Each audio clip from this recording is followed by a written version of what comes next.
Ito ang GMA Regional TV News. Mainit na balita mula sa Luzon, hatid ng GMA Regional TV.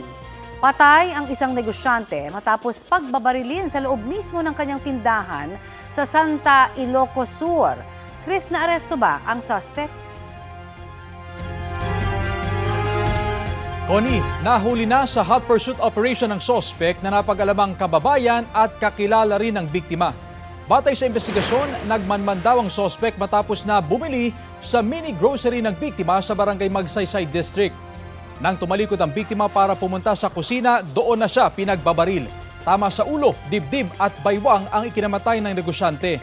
Paghihiganti ang nakikita ng mga pulis na motibo sa krimen. Sasampa ng reklamong murder ang suspect na wala pang pahayag.